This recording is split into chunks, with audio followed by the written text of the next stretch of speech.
You're listening to the Third Down Squad podcast, the best international news podcast for the National Football League. We're your hosts, Derek, Josh, and Toby. Let's get you ready for new set downs on Sunday. What's going on, everybody? Welcome back to the Third Down Squad podcast. It is officially week 1 of the NFL season, and man, I am extremely excited.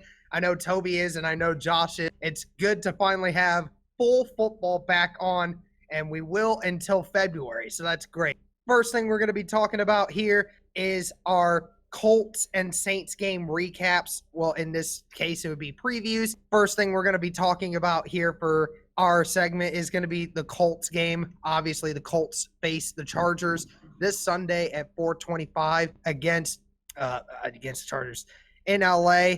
So that is going to be a fun one. There are numerous different instances to why I think the Colts can win this game. But first, we're going to start with Josh here. Josh, why don't you give us your quick preview on the Colts versus the Chargers, the game on Sunday? I'd say get ready for the Colts to come out swinging. I think gone are the days of, slow rolling, like starting like a Jeep up in the middle of winter where you keep going, and then you finally – I think with Jacoby Brissett now at the helm, I think that he offers a new dynamic that the Colts really haven't, and that's the mobile quarterback, Luck, he was mobile, but you could just definitely tell that he was graceful. He could move fast. He just lacked the, like I just said, the gracefulness of other mobile quarterbacks. I'd also say look out for Marlon Mack and the running back. Look at that rhymed. Look at that. That's sick, wasn't it? Because this he didn't even try that, folks. He didn't even try it. It just came out. It just came out, yeah. So anyway, they're going to be coming out. We're going to rely more on the running game now. It's not to say that Jacoby Brissett doesn't have an arm. With this offensive line, it's probably like the best it's been in decades. Look for more run first instead of pass first. That usually the Colts do. Now, on the other side of the ball, let's take a look at that defense. You got Darius Leonard coming back for his second go around. Excuse me, I just ate some corn dogs. I'm looking more forward to Jonathan Houston to see what he brings to this defense. Just coming off the side, he knows how to deal with Phillip Rivers. He's played in the AFC West. Now, on the other side of the field with the Chargers, the whole Melvin Gordon thing isn't going to stop them, and I think the Colts know that. So they're going to come out swinging. And I'd say that the Chargers are going to rely more on the air than in the running game. And that's not to say that I think Austin Eckler is the running back, if I'm not mistaken. He's their main one right now. The main one, yeah. Yes. Yeah, I think that although they're going to run the football, they're not going to do it as often as like they did with Melvin Gordon at the time. I'm still not sure if Melvin is going to play or not, but look for Austin Eckler to get more of the snaps. No, it's already been confirmed. Melvin Gordon's not playing week 1, so he's going. Yeah, so look, they can capitalize on Austin Eckler and keep an eye out for Rock Ya-Sin. He kind of had some moments here in the preseason, but that's the preseason, and he worked on it. He's got a good work ethic. Watch out for him and the rest of this defensive team. So that's all I got to say on the matter. Go ahead. Toby, you got any words for it? Yeah, Josh summed it up pretty good there. Of course, the Colts are a different team than in 2017 when Jacoby Brissett last started for them.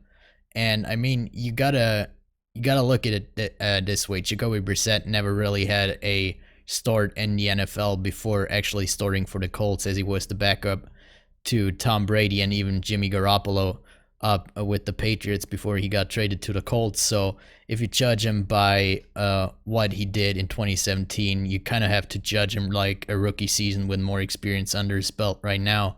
So from that alone, I think he's going to have a better season, and it's going to show in this game against the Chargers. And like Josh said, the Chargers are missing a couple of people in this game. First and foremost, of course, Melvin Gordon, who you guys already said it, he's missing week 1 for sure. And I wouldn't be surprised if he doesn't report until week 10 when he has to report for this season to count so he can be a free agent next year. So, but for the matchup next or this week actually, I think it's actually in the favor of the Colts right now with the people that are missing on the Chargers. I know their offensive line is a bit banged up. Keenan Allen, I think, had some problems over the last couple of weeks in the preseason and training camp, so he might not be a full 100% in that game. So that said, I think the Colts actually have a chance even without Andrew Luck in their lineup right now. So yeah, Derek, you have more insight into Colts than me, so break it down now. Yeah, I still think this is a game the Chargers will win, but there are a lot of different reasons as to why the Colts can win this game. First off, Josh mentioned it, is the run game. And we talked about the O-line. This Colts team is going to define itself by the run this year, not by the passing game like we've used to over the last 7 years. This is the time now, especially early in the season, when Jacoby Brissett's going to try to get involved, learn the offensive system, how to get his flow in and get connection with these guys.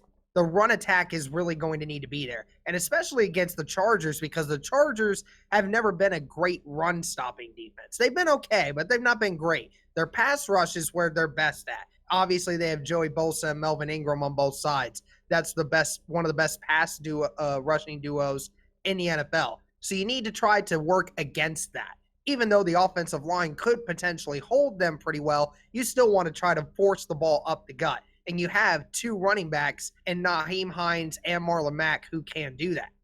And then when you go to the opposite side, we talked about the O-line for the Chargers being banged up. I talked about this on Cody's podcast earlier this week. I said how this offensive line for the Chargers is really weak, and they have a lot of guys missing. This is the game where the Colts have to get a pass rush. This is a game where Phillip Rivers realistically could throw 50 passes. I know that sounds crazy, but that is something Phillip Rivers has done before, and I think this could be it now. And not to mention, they don't have Melvin Gordon. They have Austin Eckler, who's always been a out-of-the-backfield catching kind of running back. Justin Jackson could do a little bit of that as well.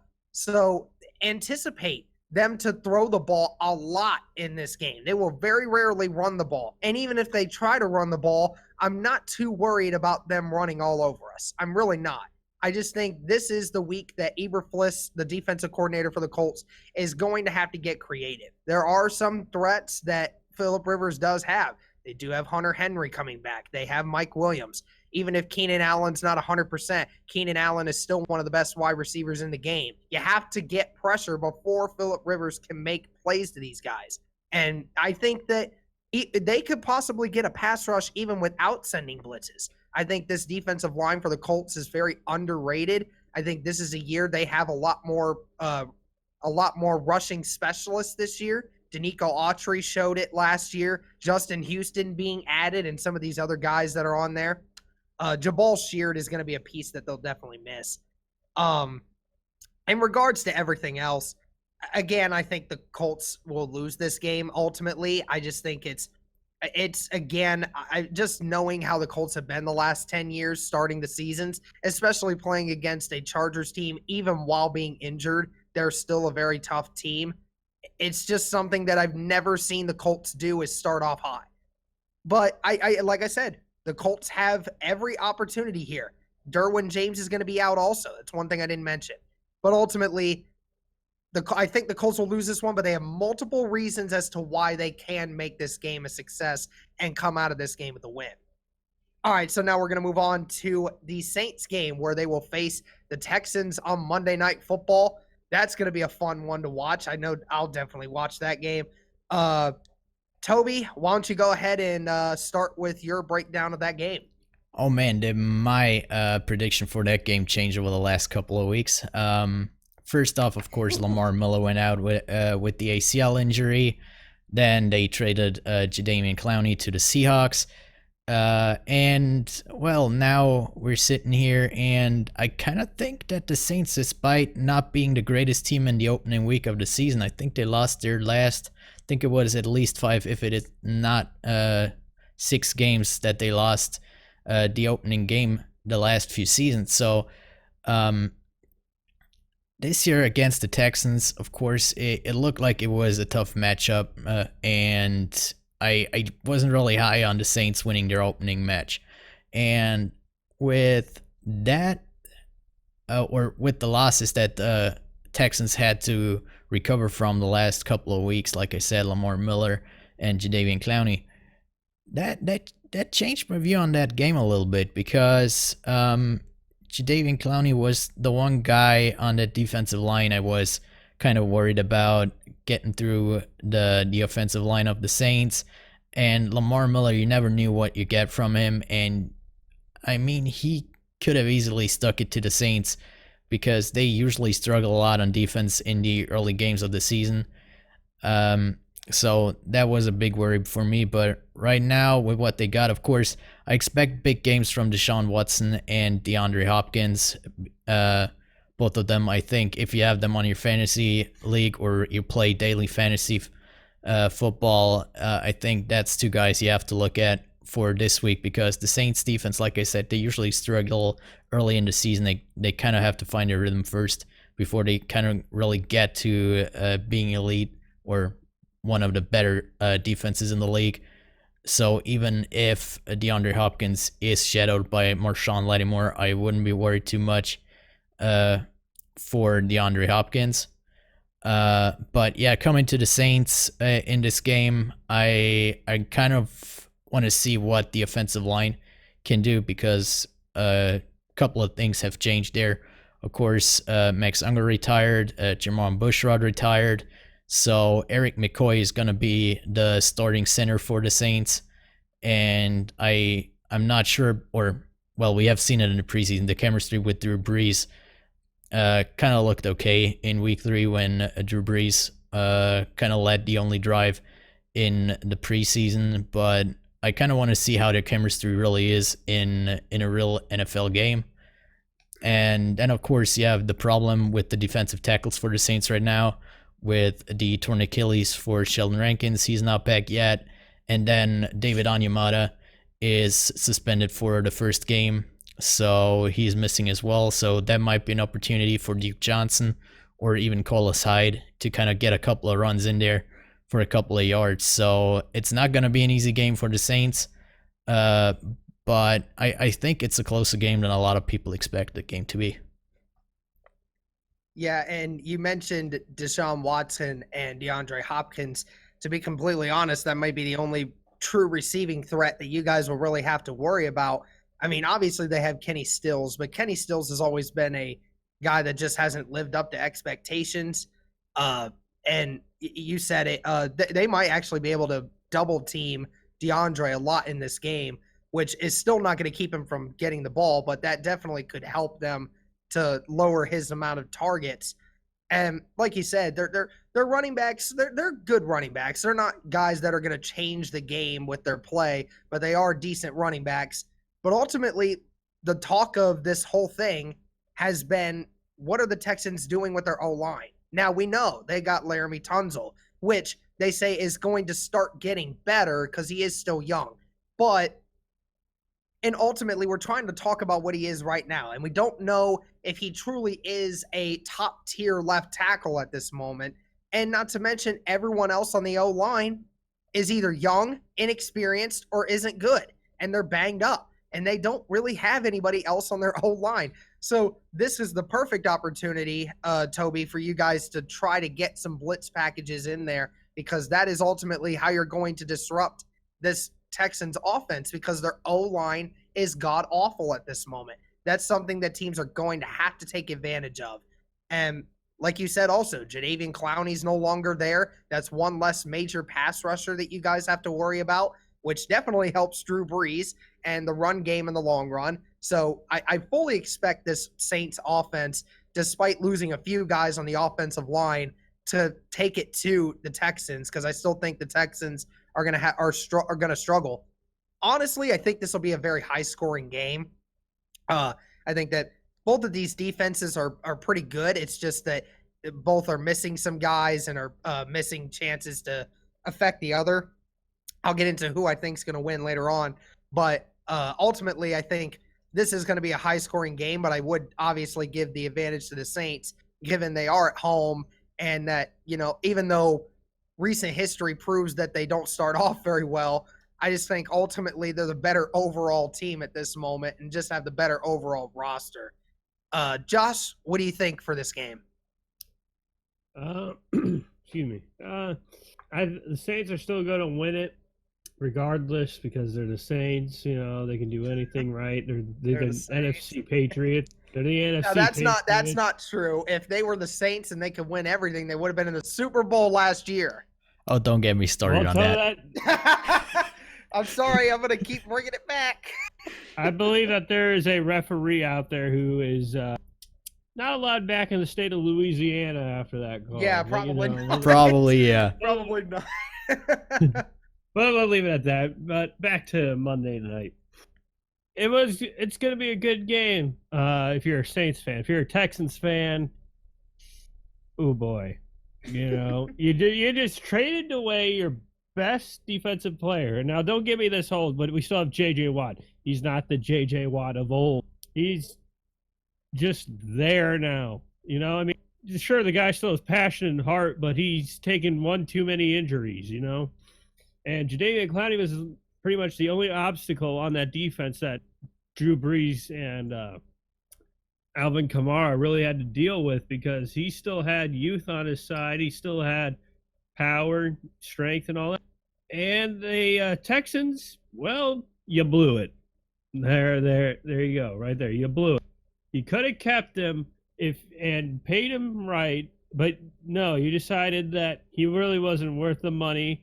And in the franchise tag, you put him down as something that he wasn't or did not want to be regarded as. The dude just wanted to get paid, and I thought that he deserved to get paid, but the Texans thought otherwise, and they let one of their best defensive talents go. Mm-hmm. Drew Brees and Alvin Kamara are going to run all over this Texans defense, and on the other side of the ball, the Saints defense really just has to stay on long in the field long enough for the offense to take a breath, because you don't have Lamar Miller, so that's going to start to cause some trouble in the backfield, because you got two people who have never played in the system of offense before. Like, they could have the same scheme and all that, but it's still a different team. Mm-hmm. But they're going to take some cohesion back there. They're going to be splitting carries, so one of them is not going to like it over the other, So, like Derek said, you just got to worry about DeAndre Hopkins, because he's your only offensive threat. You're not really going to see Deshaun Watson go running anymore after that ACL injury, Mm-hmm. He's going to be more of a drop back and pass. So if you flush him out of the pocket and give him the move, he's an easy target, essentially, for your defensive lineman to get a sack. And Tobi, if the Saints are smart, take a section of their notes and look at the game film for the Colts and the Texans game in last year's playoffs. I don't know how many times you saw Kenny Moore get in the backfield and sack Deshaun Watson. I think that could be something that they might think to try to do, because Kenny Moore got to Deshaun Watson 3 times in that game as a cornerback. So that's definitely something. And we all I'm sorry, Josh, did you have anything else that you wanted to say? No, you pretty much said it right then and there. I was going to bring up the cornerback. Yep. And we all kind of mentioned how, defensive linemen are becoming one of the most important positions in the NFL now. You got to protect your quarterback, and you need to find guys who can get to the quarterback. And we keep saying it, how Jadeveon Clowney, even though he hasn't lived up to expectations, is still one of those guys that can destroy a game when and if he gets the chance to. And ultimately, he's a guy that deserves some money, and the Texans didn't want to do that. And now, not only did they give up Jadeveon Clowney, they gave up any chance of over the next 3 years to get top end talent on that roster. They lost their first round pick for next year's draft. They lost their first round pick for 2021 and lost a second round pick for the 2021 draft as well. So they're hurting themselves by getting rid of those top guys. So ultimately, that I didn't think that was a great trade, but it's whatever. All right, I thought it was. That's less talent going to Houston. Yes, so we're happy about that. As Colts fans, we're very happy. All right, so now we're going to move on to news around the NFL before we get into some of Tobi's segments here. First thing we're going to talk about is Zeke's contract. That's right. Zeke Elliott finally got paid. Oh, yeah, and just one more disclaimer for anyone that ever watches our videos and they're possibly thinking of going to Ohio State. If you want to get paid big money, you go to Ohio State, because now Ohio State has the highest paid running back and the highest paid wide receiver in the NFL right now. That's right, Michael Thomas and Ezekiel Elliott. Zeke Elliott with a 6-year extension on top of the contract that he is on right now. He is getting $90 million with $50 million of it guaranteed, easily blowing out Todd Gurley's contract where he received 4 years, $60 million with $45 million guaranteed. Ultimately, guys, what do you guys think of the contract real quick? Quick thoughts. Josh, you want to take that one? Josh, go ahead. This is that. It was so easy. You needed to get this done, but it's one of those ones where it's going to hurt you in the long run, because you're going to have $90 million ate up by one person. What you're getting in return is consistency, and that's a hard thing to come by in the NFL. Where now all I have to do is just pay Dak Prescott whatever's left over.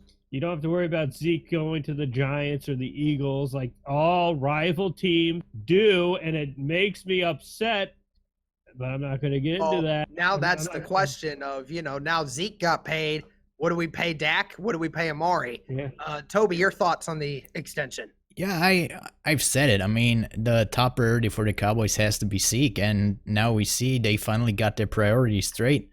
And I really like the contract. I mean, yeah, it's a lot of guaranteed money, but they got an out after 4 years on the contract if something might happen to Zeke.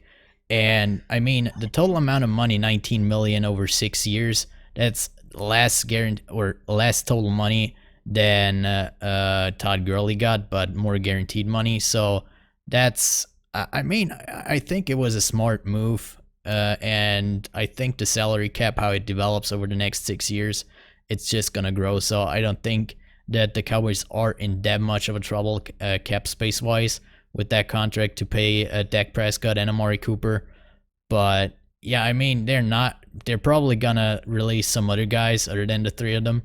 But I think they want to keep their three-headed monster in Dallas. Now, really quick, before we move on, for those of you that don't know, I drafted Ezekiel Elliott. They called me a madman. You are lucky as all hell, okay? You're lucky as all hell. I will just say this, though. Just because you got Ezekiel Elliott isn't going to change the fact that you have no wide receivers, okay? That's just how it's going to be, okay? Yeah, yes, that's true. I mean, Anna's wide receivers are better than yours, and she didn't even draft any. She went to $40 in under 2 minutes. You know what? It doesn't even matter. She has wide receivers that are actually going to put up numbers this week versus yours. So, okay, now that I've had my roast. Okay. Now we'll move to Jared Goff's extension. He just got a 4-year extension worth, I believe it was $130 million. 134. 134, that's right.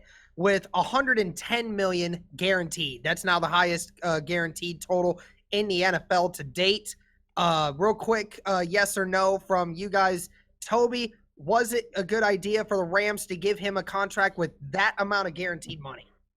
I'm not that convinced of Jared Goff, but I mean how the prices exploded for young quarterbacks. Yeah, okay, yeah. I mean the guy, I'm not gonna say Jared Goff took him to the Super Bowl, but I mean he played with them in a Super Bowl. But I mean definitely was a big part of it. It's not like He was all a of it, big but he part was of definitely a it, big but the part. refs took him to the Super Bowl. Just gonna say Yes, that. very true. Josh, yes or no? Was it a good idea for the contract extension money? Peyton Manatee says no because he is not proven yet. He's not a proven quarterback yet. It's not a proven quarterback. It's the Sean McVay effect that makes people seem more valuable than they're worth. I would have waited about 2 more years before, thinking about getting him that much money. But look, I'm still not of the idea of giving guys who are not top tier quarterbacks the biggest amounts of money. And I'm going to continue to say that. And I will say it here. 110 guaranteed million is not what Jared Goff is actually worth. Now, we could make the argument again for, is it Sean McVay's system that makes Jared Goff good? Is it Jared Goff that makes Sean McVay's system look good? Even though the majority of people will agree that Sean McVay is the reason why this offense runs the way it does. I mean, good job by the Rams to keep their quarterback. I'm not going to say no, but I mean, at the end of the time, I'm going to say yes because, enough with the manatee, okay? I don't even know where you decided to come up and get that, but you spend so much money on stupid things, man. This was a gift from my mom because she didn't give me one when they were in the Columbus Zoo. Oh, so she got me one. And I literally came up with the name Peyton Manatee right there on the spot. Of course you do. Of course all right, to all our listeners on Spotify, please check out the YouTube video. It's worth it. Please, yes. Our reactions are priceless. All right, last thing before we get into Tobi's segments and our predictions. We have more Antonio Brown news. That's right, folks. Another one where it just came out right before we did the podcast that Antonio Brown got into a shouting match with GM Mike Mayock. And apparently now the word is being reported that the Raiders are thinking of suspending Antonio Brown. Now, this came after Antonio Brown had posted online of the fee that Mike Mayock and the Raiders are giving to Antonio Brown for not showing up to practices and not showing up to the games prepared to play. He has now been fined, I think it is around $50,000 already this year. The year hasn't even started yet. He has been fined almost $50,000 for repeatedly not showing up to practices. He posted it online for everybody to see, saying that the team was full of haters. And now Mike Mayock went to say something about it. AB even threatened to possibly punch Mike Mayock later in the future if he ever came at him again. Now, there's reports now going out that AB might get suspended and have his $30 million in guaranteed money taken away from him just like that. Tobi, it just seems like every week now, and Josh, it seems like every week now we just continue to hear more and more about this guy.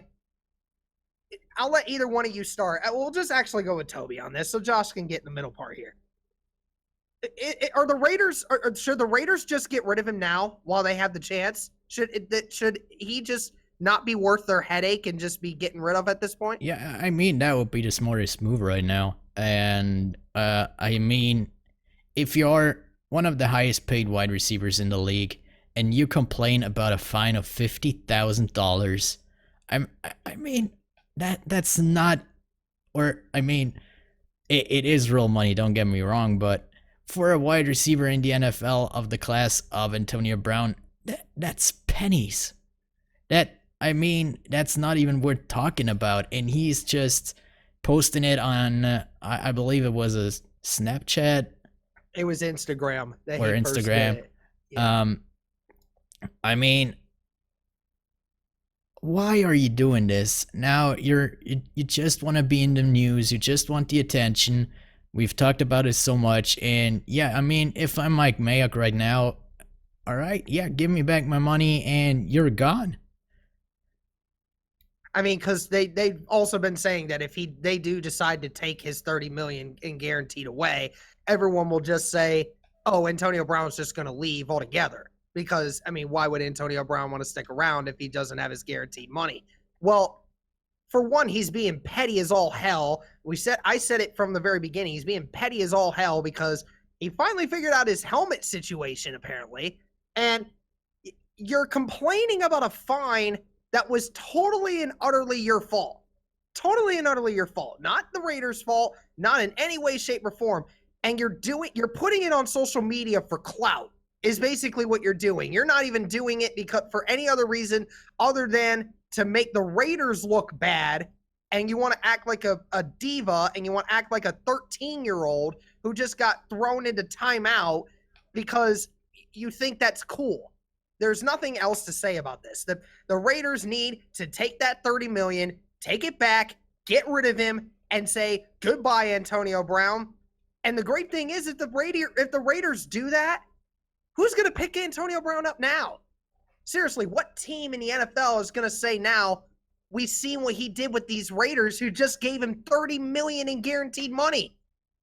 What are we going to do? We can't do that. We can't afford to take that risk now. Josh, what's your thoughts on this? Honestly, it's just gotten to the point where you should just suspend him and then cut him. Clearly, he doesn't really care anymore. And remember what we said about Andrew Luck? It's 90% mental, 10% physical. And you could argue that mentally speaking, Antonio Brown isn't there for football anymore. He's just there for, like you said, clout, name recognition. So if I was Mike Mayock, I'd be like, all right, if you're going to threaten me, you're suspended and you're cut and you're not getting your money that you so desperately wanted, This is going to open up Pandora's box onto, well, if a athlete starts to become a diva to the point of, it's no longer a personality trait on the field and where he's doing it outright off the field out, is he worth the hassle? And he could, if he gets released, he could almost, and I say almost, like 5% chance of this happening, because he's going to finally realize how much he's worth, but he could get blackballed from the NFL because nobody wants to deal with this crap. Nobody wants to throw money at a guy who's just not going to give them anything in return to help out the team, and think about themselves. So if he gets cut, he's going to either say, I don't need the NFL anymore, or, well, crap, there goes my money. What team is going to take me now? I'll start that, sir. And let's be honest here for a split second before we let Toby go into his thing. Is it possible this man has early onset of CTE? Like, I'm being completely honest here. Like, I don't know if like he really is this dumb as a human being, or if he's actually like got something mentally wrong in his head, because everything he's doing just doesn't make sense to me. It does make sense if you're thinking it from the point of, he's acting like a baby, which we all have pretty much said. I mean, it's almost to the point now where I'm starting to question his mental health for real, though. Yeah, I don't know. Yeah.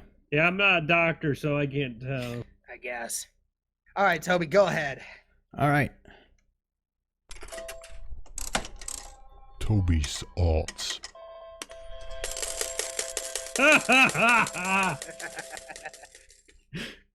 All right, Josh did not know about that one, and yeah, we got a new segment for this season, and I mean, I've been around the gambling scene for the NFL for a couple of years now, and since remember we even sorry, Toby. Yeah, no, remember Josh, we saw the room in Vegas too. Remember we saw that giant sports betting room in Vegas. Oh man, that was heaven for me. And yeah, I mean, gambling is getting illegal in more and more states in the U.S. So in this segment for this year, I'm gonna break down my top picks for each week. I'm not saying it's a sure pick on these teams or on these bets, and we're not promoting gambling here at all. But for all of you out there who might want to take a dive into gambling and want to get some pointers, no guarantee here from me. Like I said, I'm not responsible for who you bet on. And yeah, let's jump right into the first wager I would take this week. First up is the game between the Atlanta Falcons and the Minnesota Vikings. On the over and under, the over-under mark is at 48 points this week at odds of minus 110. And I mean, both of the teams' defenses struggled a lot last year, and they both have a good, the defenses struggle a lot, and both have power offenses, and there are no injuries as of yet on the teams with which both teams have struggled in the past, especially Delvin Cook, Devontae Freeman, Kyle Rudolph, and all the others. So 48 points at the over-under seems a bit low for me, and I feel like this could be a shootout this week. So I would take the over of 48 points in this game pretty confidently. The second game is probably one of the safer bets I take this week. It's between the Baltimore Ravens and the Miami Dolphins. The spread is at 6.5 with the Baltimore Ravens as the favorites, and the odds are as well minus 110, so even odds. I'm going to take the Ravens as the favorite here. I feel like the Ravens have a good chance to beat the Dolphins with more than a touchdown because the Dolphins have just lost Kiko Alonso in a trade to the New Orleans Saints. He was their top tackler, and the Baltimore Ravens are going to rely on the run a lot this year with Lamar Miller, Mark Ingram, maybe some Justice Hill in there as well. And without their top tackler, the Dolphins might struggle a lot, and their offense doesn't look that great as well, even against a depleted Ravens defense compared to last year. Game number 3, those odds kind of surprised me a little bit, is between the Kansas City Chiefs and the Jacksonville Jaguars. The Chiefs are just a 3-point favorite in this game, so that's pretty much the safest bet you're gonna get, and I'm gonna take that. The Chiefs are gonna beat the Jaguars with more than 3 points. Even odds here as well, minus 110 on the Chiefs. I don't know why I even have to explain this. The Chiefs are gonna beat the Jaguars with more than 3 points this week. I don't know how they came up with these odds or that spread. It just baffles me. Game number 4 this week is between the LA Rams and the Carolina Panthers. It's a surprising thing as well. The Rams are just a 2.5 point favorite as well. So even if they beat the Panthers with just a field goal, you're gonna win this bet. The odds are not quite even. You're just gonna get minus 105, or you're even gonna get minus 105 on the Rams with these odds. So a little bit better than even odds on that one. So yeah, same with the Chiefs. I mean, the Rams are clearly a better team than the Panthers. Just a 2.5 point favorite there, even on the road. I'm gonna take that one. The next game, we've already talked about it. Game number 5 is between the Indianapolis Colts and the LA Chargers right now. If you're feeling lucky this week, or you just like the risk, I'm gonna take the Indianapolis Colts straight up with the odds of a plus 230. So clear underdogs in this game. I believe the spread is at 7 points right now.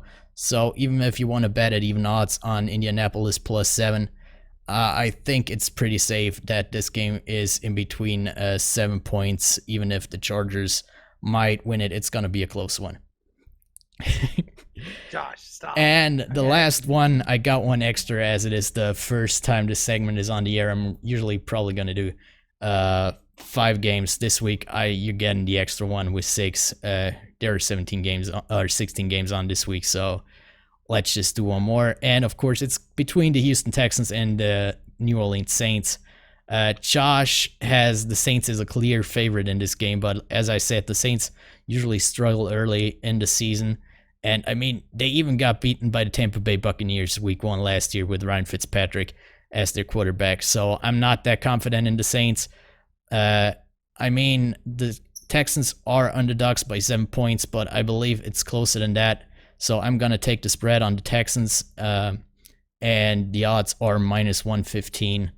And yeah, that are my bets for this week.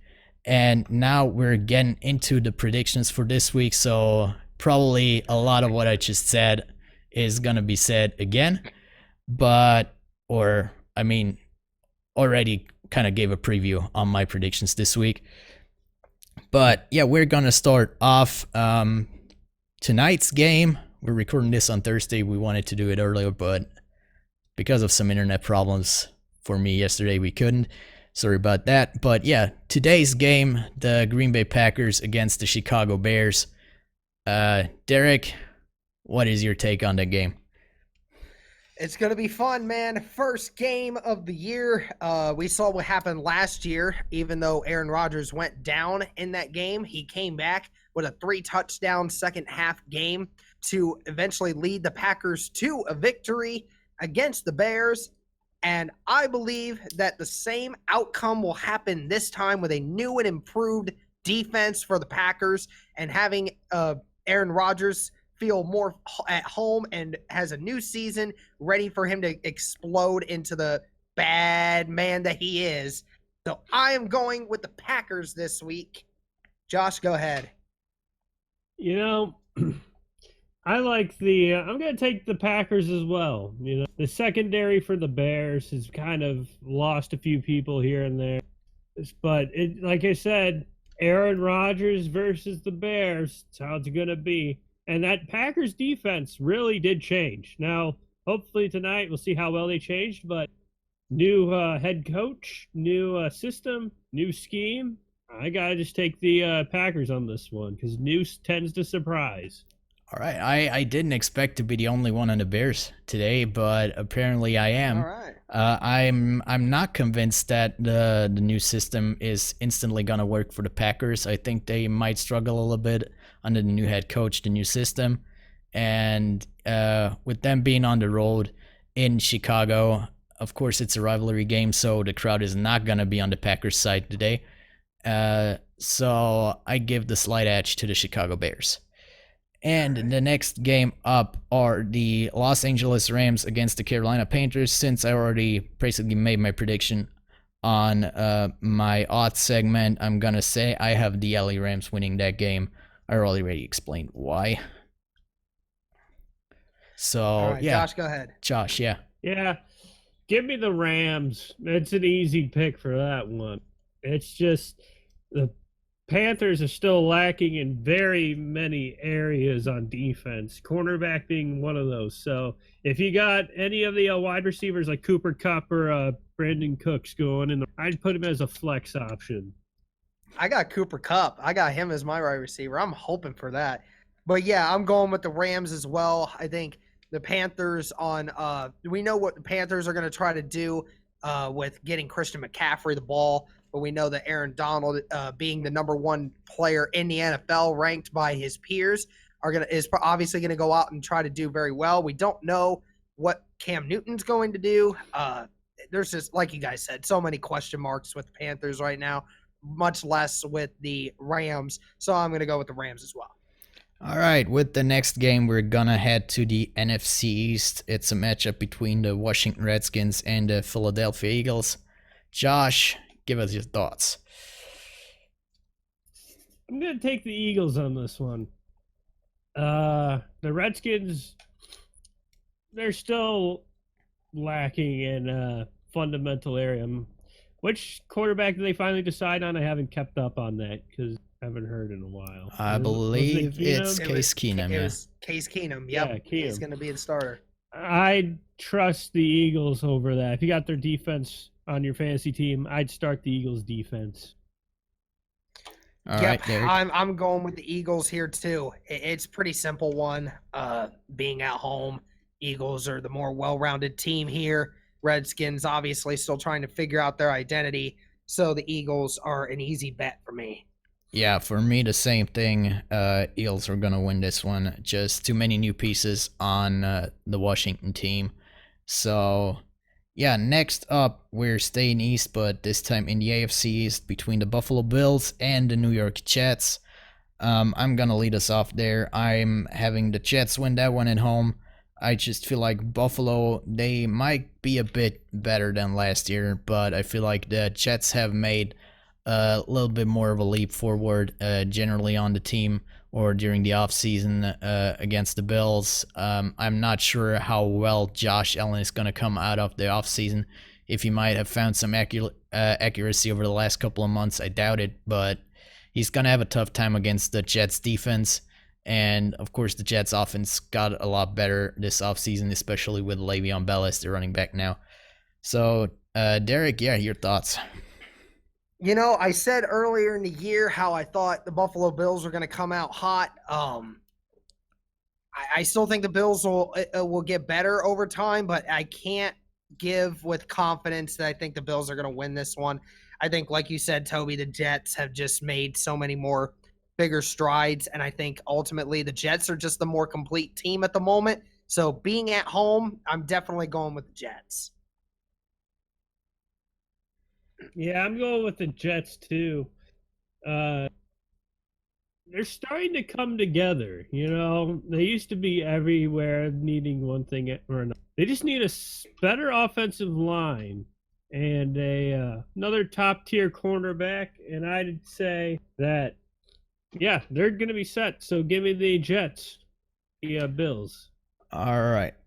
The next game up is going to be between the Atlanta Falcons and the Minnesota Vikings. Again, I already gave my preview on my odds segment, and I think the Minnesota Vikings are going to win this game at home.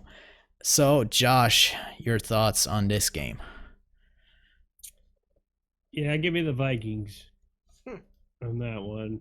They're just more of a safe bet, you know? It's not to take anything away from, what was it, the Falcons, right? Mm-hmm. If I'm missing it, yeah. I just think that the Vikings are all in all better on defense than the Falcons are on their defense. So give me the Purple People Eater. I mean, I think it's the same here. I mean, I think the Vikings will stop the Falcons a few more times just because the Minnesota defense just has a few more playmakers on it. Falcons really are searching for their defensive identity at this point. That's ultimately going to be their downfall this year. And they both, like you said in your segment, Toby, how they both have extremely good offenses. I just also think the Vikings have a few more pieces that they can play with. Obviously, Julio is the best player on that field at any given time, but it's just also a matter of how they get him the ball as well. So I'm going with the Purple Eaters as well. So give me the Vikings. Yeah, all right. Before we actually go to the next game, I actually didn't give any opinions about the game in my segment. I just gave the over-under. So, Right. yeah, like I said, my pick is going to be the Minnesota Vikings. My reason is the same as Derek's. I think they just have more pieces on offense right there with Stephon Diggs, Adam Thielen. They already have two wide receivers. In contrast to the Atlanta Falcons only having Julio Jones. I'm not really counting Calvin Ridley or Sanu there. They have two talented tight ends, I believe, and Irv Smith Jr., who I think a lot of people are sleeping on, and Kyle Rudolph. And, of course, I think the running backs, I think they're kind of evenly matched, but because of wide receiver and receiving threats, I feel like the Vikings are ahead of the Falcons right now. But yeah, the next game, I actually have talked about this in my segment. It's between the Baltimore Ravens and the Miami Dolphins. Like I said before, I feel like the Dolphins don't have a chance in this game, and the Ravens will have a pretty easy win in Week 1 in that game. But yeah, Derek, lead us off there. Yeah, Ravens for me all the way. The more and more I'm looking at the Dolphins, the more apparent it is becoming that they are trying to tank. This Dolphins team just has nobody left on this team anymore. If they even win a game this year, it'll be absolutely dramatic. So again, I'm going with the Ravens here. Yeah, give me the Ravens as well. It's just the Dolphins have just done too many things outside of drafting a Christian Wilkins. That they've done right. And though they traded Laramie Tunsil away, they did get a lot in return, but it's still going to hurt them this season. So give me the Ravens, I guess. All right. Next game up. I promised the last game that I actually have announced my winner yet is between the Kansas City Chiefs and the Jacksonville Jaguars. Like I've said, not enough of a favorite by the bookies right now. The Kansas City Chiefs, only 2.5 points. Or I believe it was 3 points. Sorry, 2.5 points for the Rams. Yeah. But yeah, Kansas City all the way. And yeah, Josh, you go first. Oh. Yeah, I'd say